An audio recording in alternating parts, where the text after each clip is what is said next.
నమస్తే, welcome back to iDream media. నేను మీ ఝాన్సీ. మన ఆయుర్వేదం ప్రోగ్రామ్ కి అందరికీ స్వాగతం. పార్కిన్సన్స్ ఈ వ్యాధి చాలా మందిలో మనం రీసెంట్ గా వింటూ ఉన్నాము. వణుకుడు వ్యాధి అంటూ ఉంటారు కదా, చేతులు షివరింగ్ అవ్వడం, మనుషులు షివరింగ్ అవ్వడము.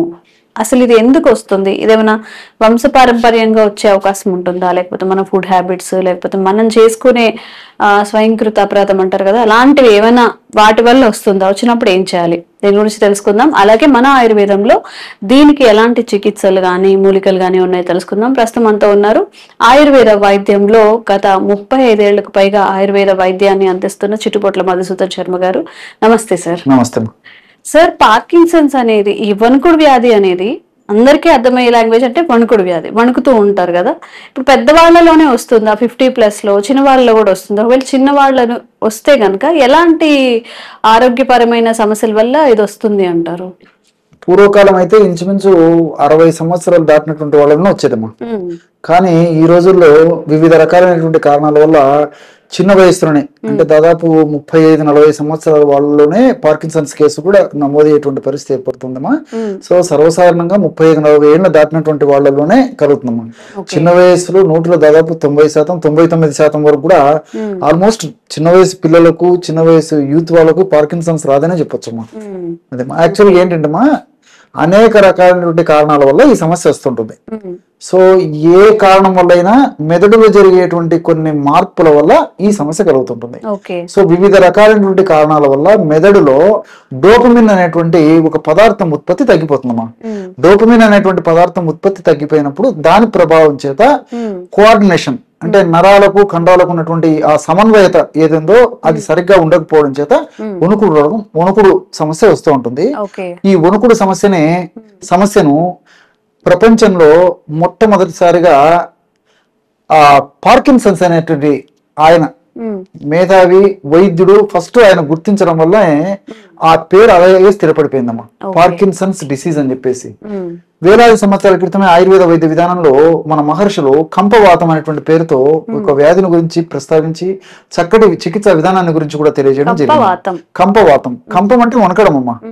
సో శరీరంలో వాతదోషం విపరీతంగా ప్రకోపించి వణకడం అనేటువంటి సమస్యను ప్రధానంగా కలగజేయడం చేత దీనికి కంపవాతం అని చెప్పేసి ఉందమ్మా. సో ఈ పార్కిన్సన్స్ అనేటువంటి వ్యాధికి సంబంధించి ఆయుర్వేదంలో అనేక రకాలైన ఔషధాలు ఉన్నాయమ్మా. అందులో వాళ్ళు చేసుకోదగ్గ ఔషధం చెప్తానమ్మా. కేవలం 3 పదార్థాలతో అశ్వగంధ చూర్ణం ఒక 100 గ్రాములు, తర్వాత దూలగొండి విత్తనాల యొక్క చూర్ణం అమ్మా, దాన్నే కపికచ్చు చూర్ణం అంటారు, అదొక 50 గ్రామ్స్, దాల్చిన చెక్క చూర్ణం ఒక 25 గ్రాములు. మళ్ళీ ఒకసారి చెప్తాను చూడమ్మా. అశ్వగంధ చూర్ణం 100 గ్రాములు, కపికచ్చు దాన్ని దూరగొండి విత్తనాలు అనే పేరుతో పిలుస్తారమ్మా. ఇవన్నీ మనకు మార్కెట్ లో దొరుకుతాయి. అదొక 50 గ్రామ్స్, దాల్చిన చెక్క పొడి ఒక 25 గ్రాములు. ఈ 3 పదార్థాలు కలిపి ఒక ఔషధంగా తయారు చేసుకుంటే పార్కిన్సన్స్ కి చక్కటి రెమెడీ తయారైనట్లేమ్మా. సో ఈ విధంగా తయారు చేసుకున్నటువంటి ఔషధాన్ని ఉదయం ఒక ప్రమాణము, అదే విధంగా సాయంత్రం పూట 5 నుంచి 7 గంటల లోపల మళ్ళీ ఒక్కసారి ఒక 50 ml లేదా 100 ml మిల్క్ లో ½ టీ స్పూన్ పౌడర్ కలుపుకొని తీసుకోవాలమ్మా. దీన్ని తేనె తీసుకోవచ్చు, లేకపోతే జస్ట్ వాటర్ తేనె తీసుకోవచ్చు, ఇలా వీలైతే ఇలా తీసుకోవచ్చమ్మా. ఇలా తీసుకోవడం వల్ల ఏమైతుందంటమ్మా, ఈ డోపమిన్ అనేటువంటి పదార్థం ఉత్పత్తి తగ్గిపోవడం వల్ల అని చెప్పి ఈ సమస్య వస్తుందని చెప్పాను కదమ్మా. ఆ డోపమిన్ పదార్థం ఉత్పత్తికి ఈ యొక్క పదార్థాలు సహకరిస్తాయమ్మా, ఈ ఔషధాలు. అదే విధంగా త్వరగా ఈ యొక్క మెదడులో ఉన్నటువంటి కణాలు, నరాల యొక్క సంబంధించిన కణాలు త్వరగా డ్యామేజ్ కాకుండా ఉండేందుకు కూడా ఈ యొక్క ఔషధం ఉపయోగపడుతుంది. అదే విధంగా వ్యాధి యొక్క పురోభివృద్ధిని చాలా వరకు నియంత్రిస్తుందమ్మా. ఈ సమస్య వస్తుందంటే త్వరగా పెరిగిపోతుంటది అనమాట ఈ పార్కిన్సన్స్ అనేటువంటి వ్యాధి. సో త్వరగా పెరగకుండా కాపాడేందుకు కూడా ఇందులో ఔషధాలు పనిచేస్తాయి. రెండోది ఏంటంటే, పార్కిన్సన్స్ వ్యాధి వచ్చినప్పుడు ఆధునికంగా మనం ఆలోచన చేసినప్పటికీ చాలా తక్కువ శాతంలోనే ఔషధాలు ఉన్నాయమ్మా ఇంగ్లీష్ వైద్యంలో కూడా. సో వైద్యులు శరీర ప్రకృతిని అనుసరించి, వ్యాధి యొక్క తీవ్రతను అనుసరించి, వ్యాధి యొక్క లక్షణాలను అనుసరించి కొన్ని మెడిసిన్స్ సూచిస్తుంటారు అనమాట. అవి దానివల్ల కొంత ఉపయోగకరంగా పూర్వకాలంతో పోల్చుకుంటే ఇప్పుడు వచ్చినటువంటి వివిధ రకాలైనటువంటి మందుల వల్ల ఉపయోగం జరుగుతుంది కానీ ఆశించిన స్థాయిలో మాత్రం ఉపయోగం కలగడం లేదమ్మా. ఎందుకంటే ఆ యొక్క మందులు ఎక్కువ రోజులు వాడడం వల్ల సైడ్ ఎఫెక్ట్స్ రావడం మొదలైంది. ఇంకోటి ఏంటంటే, మందులు ఎక్కువ రోజులు వాడుకోవడం వల్ల ఒకే మందు ఎక్కువ రోజుల పాటు వాడుకోవడం వల్ల ఆ డోస్ పెంచవలసినటువంటి పరిస్థితి ఏర్పడుతుందమ్మా. సో దానివల్ల ఇతర సైడ్ ఎఫెక్ట్స్ వచ్చేటువంటి అవకాశం ఉంటుంటుంది. అదేవిధంగా ఇంకోటి ఏంటంటే ఈ మందుకు తోడు మరి ఒక స్థాయికి పోయి ఒక డోస్ మాక్సిమం డోస్ ఇచ్చిన తర్వాత ఆ మందుకు ఒక అడిషనల్ డోస్ ఇవ్వాల్సి వస్తుంది. దానివల్ల సైడ్ ఎఫెక్ట్స్ వస్తాయి.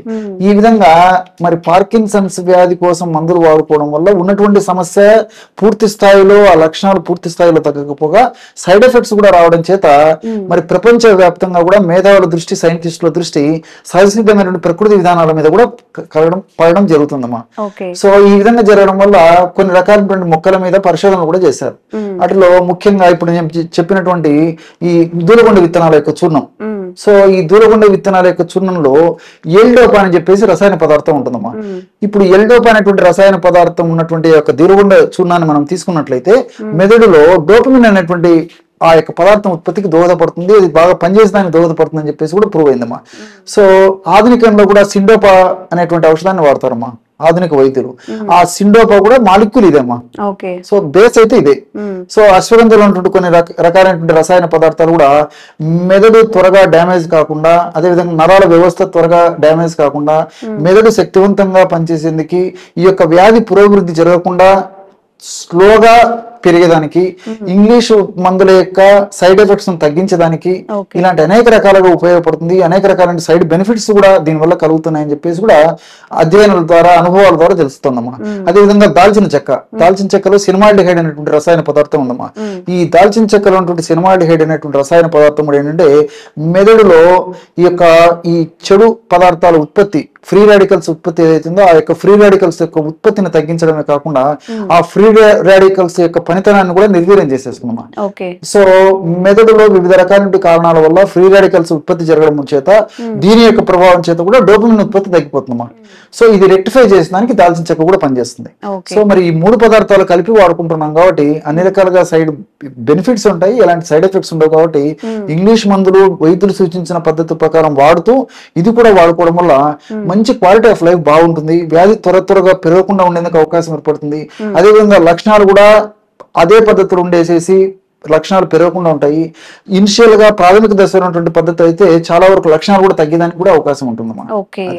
సో ఎవరైతే ఈ వణుకుడు వ్యాధితో బాధపడుతున్నారో సార్ చెప్పిన ఏవైతే ఇంగ్రీడియంట్స్ ఉన్నాయో అవి తెచ్చుకొని చక్కగా ఎలా అయితే రెసిపీస్ చెప్పారో అలా ట్రై చేయండి. అంటే ఒక కొంతమంది ఉంటారు డాక్టర్ దగ్గరికి వెళ్ళి కన్సల్టేషన్ ఫీజు కట్టి ఎక్కడో ఉన్న డాక్టర్ దగ్గరికి వెళ్ళి అంత అఫోర్డ్ చేయలేని వాళ్ళు కూడా చక్కగా ఇంట్లో చేసుకొని ఎలాంటి సైడ్ ఎఫెక్ట్స్ లేని రెమెడీస్ చెప్పారు. కాబట్టి ఎంత క్వాంటిటీలో వాడమన్నారో అంత క్వాంటిటీలో వాడండి. ఒక 1 month అలా వాడితే మీకు రిజల్ట్ కనిపిస్తుంది. ఎలా అనిపించింది మీకు కూడా కామెంట్స్ రూపంలో తెలియచేయండి. ఇంకెలాంటి హెల్త్ పరమైన డౌట్స్ మీకున్నా కానీ కామెంట్స్ చేయండి, తప్పకుండా వీడియో చేసే ప్రయత్నం చేస్తాం. Thank you sir. నమస్తే. And for more videos, please subscribe to iDream. Please subscribe to iDream. Please subscribe iDream. And please subscribe to iDream. For more videos, subscribe to iDream. please like, share and subscribe to the channel. Congratulations, iDream. Subscribe to iDream. Subscribe to iDream. So subscribe to iDream Media. iDream team andarki huge congratulations. Please subscribe iDream Media. Please subscribe to iDream. Subscribe iDream. Please subscribe to iDream. iDream అంటే నా కళల channel subscribe చేసుకున్న note జరుగుతలేదు, మీరైతే గంట గుర్తు కొట్టండి. For more such videos, please subscribe to iDream. Subscribe to iDream. Please subscribe to iDream. Please subscribe iDream Media. Please do subscribe to iDream. Please subscribe to iDream Media. For best entertainment and information, please subscribe iDream. And don't forget to subscribe to iDream.